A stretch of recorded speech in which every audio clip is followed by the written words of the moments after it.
always has to be a shot at somebody. I know. They're never clean. They have to run. That's the only shot they have. They do it for 82 games. We're about to find out. He already has shown what he's capable of. Did surprise me. I thought we were going to hang in there. This makes me think that we do need to be humble. I actually think you're the only one who deserved that beating. What's up, everyone? This is Noah Dalzell, and I'm here with Bobby Manning after the Celtics dropped their season debut 117-116 to the Philadelphia 76ers. Despite leading by as many as 13 in the fourth quarter, fumble down the stretch, and start the season 0-1. Bobby, what was your main takeaway from this one? It's tough. When you lead by that much, when you get an exceptional Derrick White night, and that's where I'll start on the positive side, you were on it early. Jimmy, I'll give him credit too. I think John was on the bandwagon too of just how great he could be this year. And I'm not going to pivot away from the Pritchard bandwagon too, because he was a little slower tonight and misses the potential game winner twice on the final possession. But White blew me away with how much responsibility he took on in this game. Leading the offense through the third quarter is their main initiator, pulling up for three-point shots through the big run that put them up into the fourth, and then the defensive play of the night with the block around the rim that set up that run. I thought he was borderline perfect. Like, the stat line won't look great from his night, but he was just impacting the game everywhere. And for him on a team of, when we looked up in the first half, everybody seemed to have 8, 7, 6 points. Everybody was pretty much on the same level. He exceeded that, and it was just a reminder of how good he could be on any given night. Now, is he going to do that every night? That'll be a big question about how good this team is, how consistently a guy like him and Jaylen and Pritchard can play. But this was an awesome start for him. What was your big positive? Honestly, just on the Derrick White note, I feel like I almost feel like we might get that every night. Every night? It didn't feel like he was exceptional, like he's not going to be able to reach these heights. He had that heater in that third quarter, and maybe he's not going to have that every night, but he said at post-game that he also felt like he missed a lot of really clean looks earlier in the game. I'm starting to feel like this is what we can expect from Derrick White on a nightly basis. And like anybody else, there's going to be nights that are a little bit of a struggle. But for the most part, this did not feel like one of those, wow, what a magical Derrick White performance that we might get 1 out of 10 games. He could become the story of this I'm team. starting to feel like a level of I'm already kind of taking him for granted, which is a good thing because it kind of shows you that he's I'm not quite there, because again, he said consistency is the factor, and when you're getting the attention is he's gonna here after performances like these, I'm interested to see how he responds to that. But he's just so smart out there. What was your other positive from this one? Yeah, I would say honestly, Neemias Queta finishes this game with 17 points on 7 of 8 shooting, 8 rebounds. He fouls out, which is going to be the key for him, is to stay on the court, because we know, from when they signed him as a two-way player, that staying out of foul trouble has always been something that he struggled with a little bit. So I don't want to overreact to him fouling out here, but there was a noticeable impact that he had on this game when he was in, particularly on the offensive end, serving as a lob threat. I don't think they lose this game if he doesn't big foul fourth out. quarter for him. Yeah, big fourth quarter, and you could see a little bit of that synergy with some of the guards. Jaylen found him once. I think Derrick found him the other time. And these are guys he's played with for a long time, so he does have a little bit of that chemistry and that trust. So we know he kind of has to step up for them this season. He is most likely going to be the starting center all year long, although obviously things could change.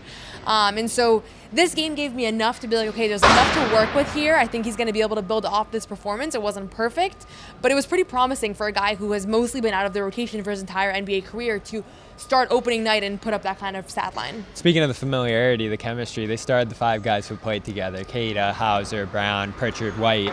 I was a little surprised they didn't go double big, but they didn't get a great performance from any single big in this one. And Queta had his moments for sure. They did pull him in the first couple minutes for whatever reason, giving up an offensive rebound, or maybe that was just how they set the rotation, but I didn't love that. I would like to give him a little more rope to run away with that position. Tillman played some okay minutes. Defensively, he gave them a lot. Screening was good, but where his shots and offense coming from, Philly started to ignore him after a little while, and that putback was late, a tough one on Jaylen's miss there. So I didn't love the performance of any big, and then on top of that, you lose Luka Garza to a concussion in this one. Who knows how long he'll have to miss with that. At an already thin position, you didn't want to see that, and I thought Boucher, who I loved in the preseason, and it gave him so much energy and impact across a lot of areas, I didn't notice him a ton tonight. So I came out a little lower on the big man position, I'd say, than I entered with. What else do you think they have to get better at coming out of this one? Yeah, to be honest with you, I don't I think the reasons they lost this game was because VJ Edgecombe and Tyrese Maxey kind of got to their spots and got what they wanted. And in particular, Maxey, who we knew he was going to do this. I mean, we talked about it at practice. He's an elite player, and he's done this quite a bit against the Celtics team, regardless of whether it's Derrick White or Drew Holiday or whoever else. Like, this is what he does. I think they kind of forgot about him in moments. Forgot? And I think that there was an element of, like, you know, he really was the focal point offensively for what the 76ers were doing, and they had a double-digit lead, and then he hits a couple threes. I don't think that's, like, because this roster is lacking front court players that they lost this game. I don't think it's because they don't have enough talent, because they lost Jason Tatum. Like, I think they can go back and win this game if they sure. are a little bit more detailed on that end. And some of that's just, like, he's an elite NBA player, and that's going to happen. And then some of that is, I'm sure, when they watch the film, like, you could sense a level of, like, damn, we had it from some of the Celtics players that we spoke to post-game. And that's what ultimately what this game came down to. I think the 76ers scored 42 points in the fourth quarter after having a pretty slow third quarter. So that's what this game came down to. And the good thing is that's fixable, and it's going to get easier with time as well, as this team has more chemistry and more kind of experience playing together. And I did expect a slower start to the season, especially with guys banged up. Brown didn't look totally like himself tonight. You do want to win the games you're in position to, like they were late in this one.